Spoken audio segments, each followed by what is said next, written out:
Welcome back to Racing Across America on this Wednesday morning. Joined now by John Scheinman of the New York Racing Association. Good morning, John. Good morning. Happy to have you on board. It's nice to even make it. I thought this was following Alan Jerkins. I'm thinking I'm visualizing the old Johnny Carson show where they would oh, well, we didn't have time for the comedian, so, we'll have him back another day. He's in the green room. Yeah, it's like Jimmy Kimmel. Okay, we couldn't get Matt Damon on today. He's coming back later. But we squeezed you in. Save the best for last. Oh, please. Hopefully. Thank you. We'll see how it goes. What, you feel like you get canceled after I'm on? Is that what you're saying? That's the last. We'll see. We'll see. We hope. But John, of course, you've been here for the whole meeting. A little background. Originally, you were, when I first became aware of you, you were a colleague of Andy Byer, Washington Post. I was. I got lucky and got that job 2 weeks after I quit another job. There you go. And I won't go into the whole story, but it's a fascinating story if you ever want to do a half hour. They had gotten rid of their racing writer at the Washington Post, a great guy named Dave McKenna, but they replaced him, and they had an opening. And a friend of mine who worked on the copy desk at the Post knew that I was racetrack junkie, and I was out there all the time. He goes, George Solomon, who was the sports editor at the time, come down and interview him. And it was just amazing. I walked in the door, he goes, you want to try it out? Yes, bang, 8-9 years covering racing for the Washington Post, doing some of, the biggest stories of that era, like Barbaro, so it was great. And the rest is history. And the rest is history, which means I'm out to pasture. How long have you been at NYRA? I started working with NYRA in 2009 was my first meet up here.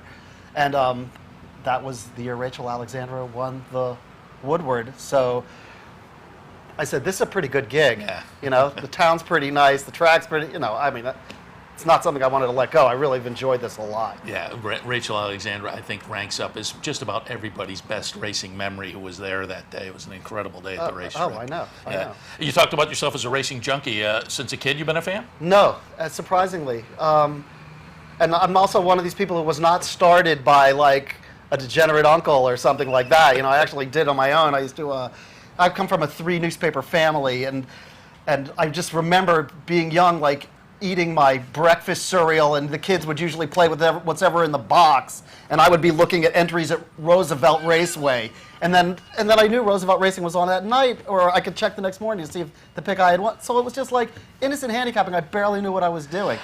And then but when I really got serious into horse racing was when I was at American University in Washington. I began to gravitate out to Laurel and Pimlico in the mid-'80s, which was an absolute heyday for Maryland racing. Yeah. And to walk into a racetrack with that kind of electricity and that kind of a diverse crowd, I just got hooked. Were they still run the International then? They must have been. They were running the International then, and I was working at a very fine community newspaper called the Montgomery Journal, 5-day-a-week daily, and I would do anything I could to try to get horse racing to the paper. So I would just scour all the entries of the stakes races to see if there was a local owner that I could pin a race to. And somehow I wound up going to the International, and just to sit up there with all the Italian writers and the French writers and everything, I'm just some punk kid in my early 20s, and overwhelming, very impressionable experience. Yeah, for folks who don't remember, the International was one of the races of the year in and year out, because it was really one of the first races that brought horses over from Europe, and did it in a big way. It was treated with so much respect by the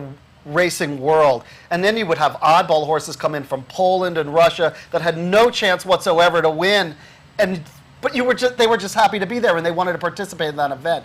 One thing that they have at Laurel, in the press box, there are stacks of 16-millimeter film canisters filled with international footage, and you'll see tapes it'll just say the Aga Khan on it, and it'll say Princess Grace on it, and I'm like, God, I got to get a hold of a projector and look at some of this stuff one of these days.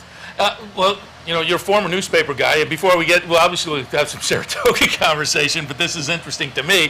Former newspaper guy, you talked about sitting and kind of falling into the game, looking at it in the newspaper. Your thoughts on how the newspaper game now is kind of dropping out of racing? And a lot of people are saying, well, you can find the information on the internet. But to me, that's not the point. The point is, if you're there in the newspaper every day, it just is what happened to you. It becomes free advertising. Now you're there, and people can kind of see it day in and day out. So your thoughts on the newspaper game and how, again, the racing game is disappearing from that. I feel like there's evil focus groups that are taking place that, that only the high-level executives at newspapers are privy to. And they're saying, boy, we're bleeding muddy. What are we supposed to do? Oh, well, you might want to cut horse racing out of I really believe that kind of thing takes place. They bring in so-called experts that don't really know who the constituency is. The constituency for a newspaper is older readers. So why would you drop off something that appeals to an older demographic to begin with? It's just, I think it was foolish on their part. I think it's a travesty and a tragedy that the New York Post has canceled horse racing because you have to have an identification of what a tabloid is. And a tabloid it's a quick pickup, and it's not deep reading. It's not the New York Times where you're sitting there with lox and bagels and really nice coffee on a Sunday morning and you're, what did pass the arts and leisure? It's the darn thing where the guy's on the train and, who's in this race and I'm going to stop, and I'm going to make a bet. Or who's running. It probably had more worth when OTB was around in New York because it's kind of a city paper.